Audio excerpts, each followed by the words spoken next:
This is Mike Robbins. Thanks so much for joining me for this week's episode of the podcast.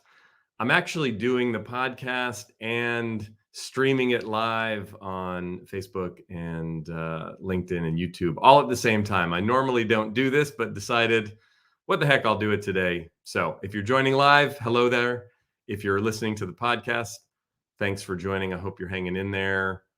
You, your family, your team, everyone around you is doing as well as possible these days. Here we are. It's February. I want to talk today about appreciating ourselves. So yesterday was my birthday, my 48th birthday. I mostly took the day off. I actually had an event, a virtual event early in the morning with Microsoft, which was fun and I was grateful for, but wasn't able to fully take the day off, which I normally like to do on my birthday. But, I spent some time with Michelle and the girls and, actually spent some time. I went over to Oakland and walked around my old neighborhood. I just had a hit to want to do that. There's a tree that blooms in front of the house that I grew up in, just for about a week or two in February, right around my birthday. And I had sort of a dream about it and decided I wanted to go check it out. But one of the things, like, I have a bit of a love-hate relationship with Facebook and with social media in general.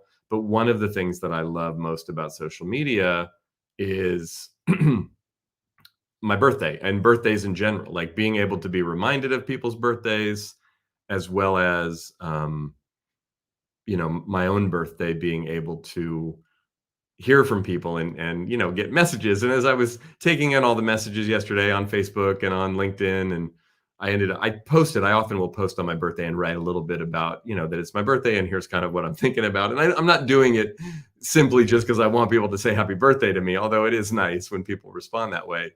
But I posted that on Instagram as well. And as I was getting all these nice notes and messages and hearing from old friends and family and people I hadn't heard from in a while, especially during COVID when, things have been so weird and we haven't been out and about and, seeing people nearly as much over the last 2 years, it felt good. And, I'm somebody who not just, writes and speaks about appreciation, but I'm someone who appreciates being appreciated for sure. There's that book, the 5 love languages. And one of my most important love languages is, words of appreciation. So that definitely works for me. But as I was reflecting on, hearing all these nice, wonderful things from people and just simply people saying happy birthday, and it reminded me of something really important that I know and I've learned over the years and I've written about and spoken about a lot, is that as powerful and meaningful and positive as appreciation can be when we give it to others or when we receive it from others, the most important and most challenging aspect of appreciation is appreciating ourselves.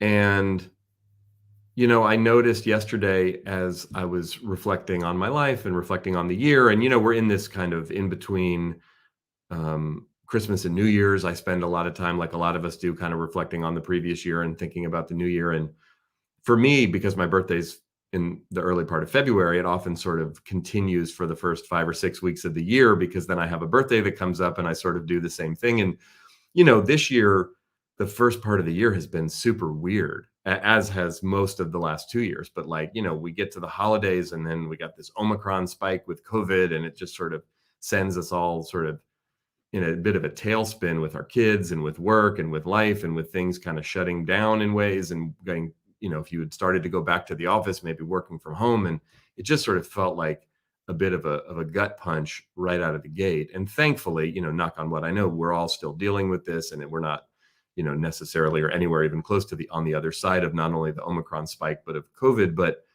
it seems to be lessening. It seems to be calming down a little bit, thankfully.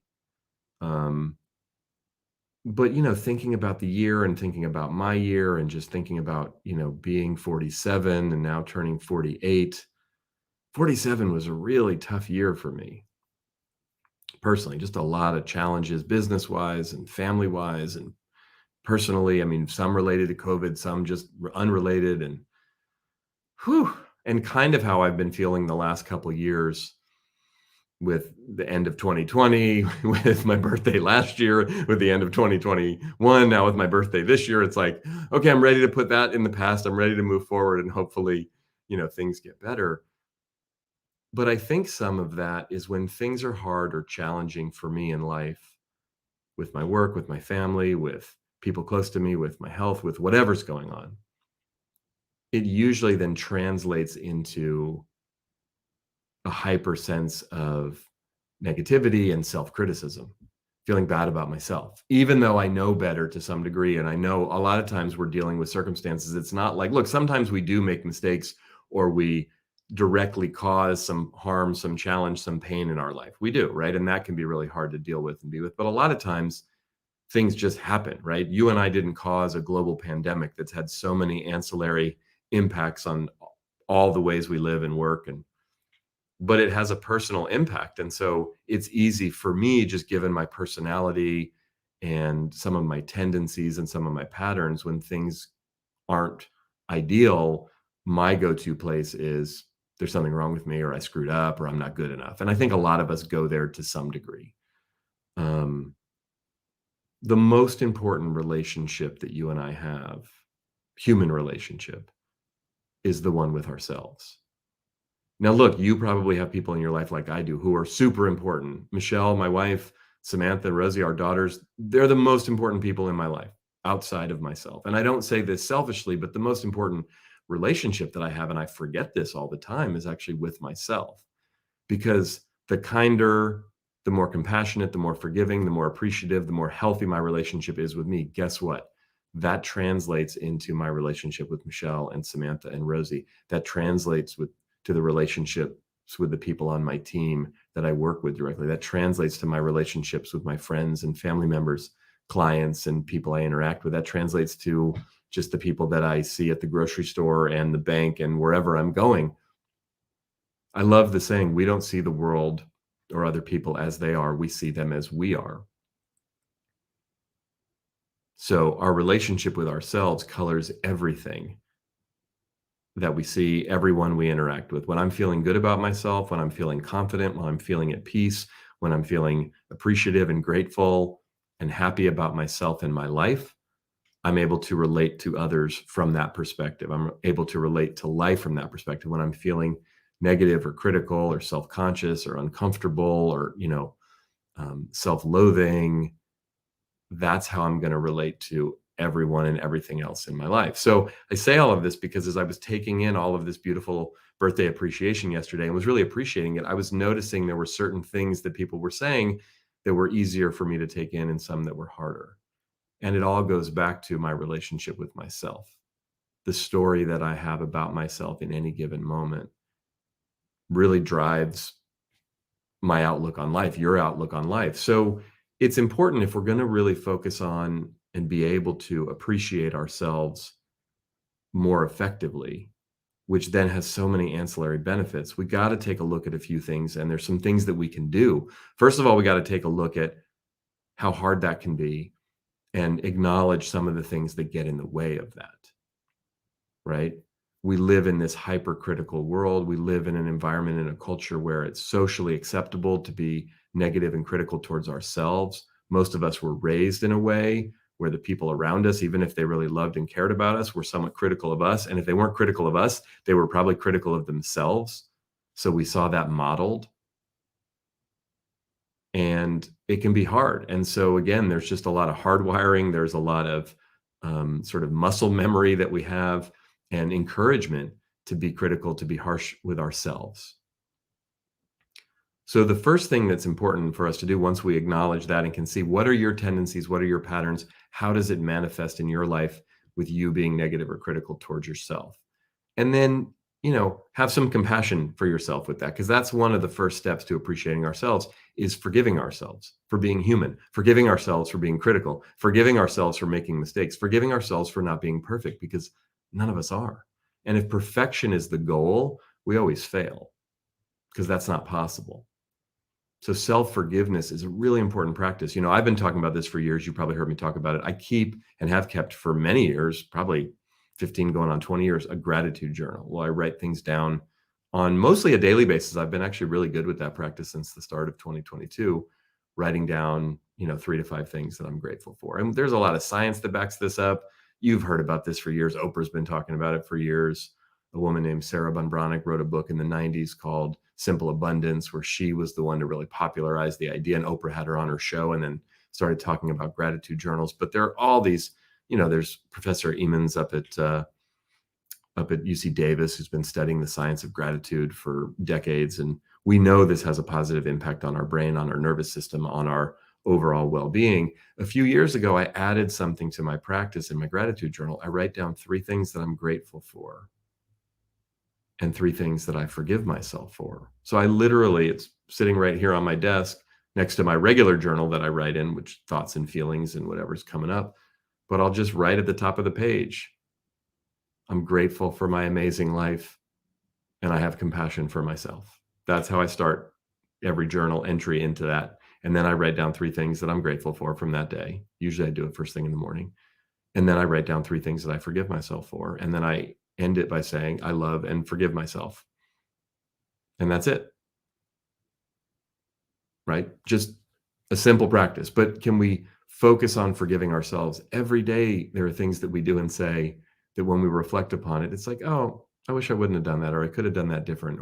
But if we start to come at it from a perspective of forgiveness, as opposed to, oh, you're bad, you're wrong, that was terrible, you shouldn't have talked to your kid that way, you shouldn't have talked to your spouse that way, you shouldn't have that email, it's turning that critical voice into a more forgiving, compassionate voice. Second thing we can do is to look for things to appreciate about ourselves. Again, this is not about being narcissistic. It's not about being self-absorbed. It's about really looking for things to appreciate. And there's a difference. I talk a lot about this in my work between recognition and appreciation. Recognition is about outcome. It's about performance. And look, sometimes in life, you and I do something great or do something that we're proud of or do a good job. It's okay to recognize that in ourselves, to be proud of that. Hey, I did a good job. Right. I mean, yesterday I spoke at that event for Microsoft virtually, and it went pretty well. I felt pretty good about it. So I could get done with that. And when it was all over, I didn't like brag about it or beat my chest and say I'm the greatest, but it was like, hey, good job, Mike. Way to go, man. I mean, that's something I think it's important for us to be able to do for ourselves.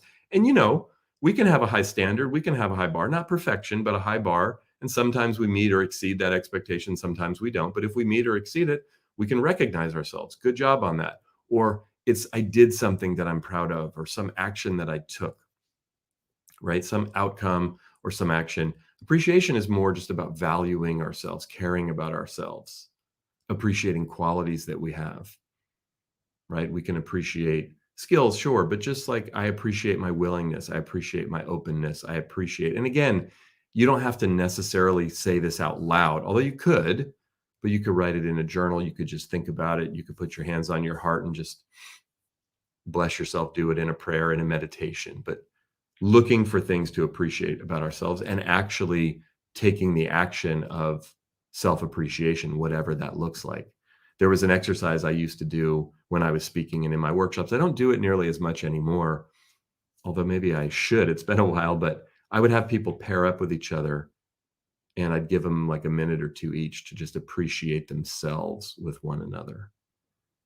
And it was really interesting because it's a super vulnerable exercise to actually look to another person, whether you know them well or not, and let them know, this is what I appreciate about myself. Not bragging and boasting, but just, I value this about myself. I care about this. I'm proud of this, whatever it is. Because that's the third thing we can do, is we can be grateful for ourselves, grateful for our lives, grateful for, having a job, grateful for our health, our family. I mean, the different things, but gratitude in general is a really powerful mindset shift and gets us into the space of appreciation. But if we can turn that gratitude on ourselves, thanking ourselves, thank you for showing up to work today. Thank you for moving your body around and taking care of yourself. Thank you. We can thank our body. When was the last time you did that? Thank you, back for supporting me. Thank you, feet, for, I know it sounds kind of silly, but it's a really powerful thing to do. And again, the more gratitude we have, the more we have to be grateful for. And the more we focus our gratitude towards ourselves, the more there will be. So forgive yourself was the first thing. Second thing is look for things to appreciate about yourself. Third thing is be grateful. The fourth thing that we can do is practice receiving appreciation from other people more graciously. I've been talking about this for years, but most of us get funny about compliments or when people express appreciation for us because it's awkward. It can be vulnerable. What do I say? What do I do? They're saying something, especially if they do it in real time. It's a little easier when it's in writing, but just notice there's like social norms and tendencies that we have to like discount it. Oh no, stop, or immediately reciprocate. Oh, you're great too. And again, nothing wrong with doing those things, although the discounting it usually doesn't serve anything. It's more of kind of a weird social norm. It's like a birthday gift, right? It was my birthday yesterday, right? I didn't see a ton of people. I saw Michelle and the girls and a few others, but like it would have been really weird if yesterday you came over to my house with a present. That wouldn't have been weird. I would have appreciated that. But if you came to my house and dropped off a gift or handed it to me, it would be really weird if I gave you a gift in return. Unless it happened to be your birthday, which I'm assuming your birthday wasn't yesterday like mine. But even worse, what if I had thrown the gift on the ground and said, "What is wrong with you? I don't deserve this present." That's what you and I do with people's compliments. We discount them. We don't take them in.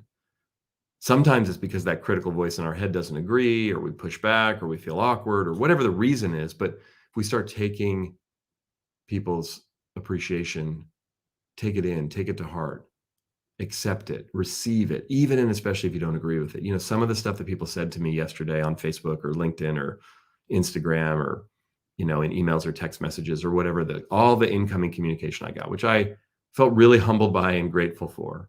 There was some of it that was a little harder for me to take than others, like I said. And even the stuff that was hard for me to take, or even the stuff where I'm like, wow, or they don't really know me, or whatever that little voice in my head was saying, reacting to it. My job was just to breathe and receive it and say thank you. Just to take it in. You'll be surprised. There's actually more appreciation coming your way than you realize once you start taking it and receiving it more graciously. One of the reasons why we don't get as much appreciation as we'd like, and let's be honest, we don't, do we? I've talked to a lot of people about this, and I have for more than 2 decades. You know what I've never heard anyone say? Mike, I'm just too appreciated. It's just too much. I wish my friends and my spouse and my coworkers and my kids and everyone around me would just stop appreciating me. It's really getting on my nerves. No one ever says that. You know why? Because no one actually feels that way. Most of us feel somewhat, if not significantly, underappreciated, but what we don't realize is we're the ones blocking it. We're making it awkward or uncomfortable for people to give it to us. So if we receive it more graciously, we'll get more, and people are going to be more inclined and inspired to give it to us. But ultimately, it doesn't matter how much appreciation you and I get or don't get. It's really about us appreciating ourselves. What's the story that we have about ourselves? What's the conversation that we have to ourselves about ourselves on a daily basis? And that's the final thing, is start practicing having kind, compassionate, loving conversations with yourself about yourself. Brene Brown likes to say, talk to yourself as if you're talking to someone you really love. Mel Robbins, no relation to me, although a fantastic speaker and writer and very inspiring human being who you may be familiar with, has a new book out. I think it's called The High Five Habit. The premise, I have it and I just started reading the very beginning of it, is like seeing ourselves in the mirror in the morning and giving ourselves a high five, right? Being our own cheerleader, loving and appreciating ourselves, valuing ourselves, like you would, when you see a teammate, hey, high five, but doing that to ourselves. So cultivating a relationship with ourselves that's kind, that's compassionate, that's loving, noticing the words we say about ourselves when they come out of our mouth to other people, but what are the things we say to ourselves about ourselves? Like, another exercise that I've done in some longer workshops that I've led at Esalen and other places is actually, and I've written about this over the years, is inviting people to write themselves a letter of appreciation. Or another way to say it, even more vulnerably, is write yourself a love letter. And what I'll do is set the scene and give people some time, and then they can go outside or sit with themselves, or we do a little meditation first usually and get into that space, that heart-centered space of self-appreciation. And then you just write, dear Mike, you would obviously write, dear you, and I love you, I appreciate you, here's why. And you let yourself know. And then the cool part of it, and there's a couple different ways to do this. I'll often have everybody fold the letter up, put it in an envelope, put their name and address on it. We put a stamp on it, and then we mix them all up, or everyone just randomly grabs one. and takes it with them. And the instruction is at some point in the next year, or sometimes I'll say 3 years or 5 years, whatever, whenever you feel moved to do so, drop this letter in the mail. It could be next week, it could be next month, it could be in 8 months, but just at some point in the next year or whatever period of time, I say, drop this letter in the mail and it'll show up in that person's mailbox on the perfect day. And if you do this exercise on your own, give it to a friend or someone that you really trust and ask them to do that for you. But what if we could cultivate that kind of relationship with ourselves in the way that we think about ourselves, in the way that we talk about ourselves? Appreciating ourselves is not arrogant, it's not selfish, it's not self-absorbed, it's not narcissistic. It's essential, right? Like, we know this. There's so many metaphors, there's cliches, right? It's the whole put your own oxygen mask on first. Like, we know this. It's just hard to do. It's not encouraged. It's not modeled. It can be awkward. It can be uncomfortable. When am I supposed to do it? How am I supposed to do it? What does it look like? What does it feel like?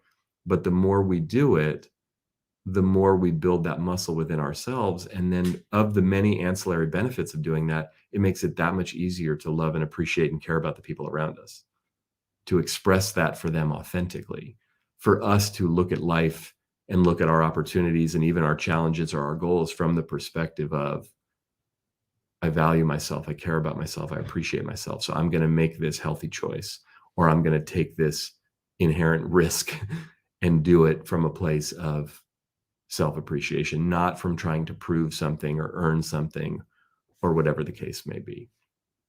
So I appreciate you listening. I hope you found this useful and valuable. Those of you who are listening to the podcast of this, a number of you I know were chiming in as you were watching the live video of this on YouTube or on Facebook or LinkedIn. Thank you for the questions, for the comments. I didn't respond directly to those because I'm recording the episode of the podcast here, but definitely appreciate it. If this is your first time joining me live or listening to the podcast, thank you. I try to get on live once a week or every other week. I haven't been super consistent with it, but the podcast usually goes out about once a week. So make sure you hit the subscribe button if you haven't already, if you're listening to the podcast, so you don't miss any episodes. And if you're following me on social media, thank you for doing that. The best place to stay connected with me and learn more about my work is at our website, which is mike-robbins.com. And there's a bunch of links in the show notes of the podcast where you can check that out. And if you're checking this out on social media, you can just click on my bio or my profile, and that'll take you to the website. So until next time, keep bringing your whole self to work. And, remember, we're all in this thing together.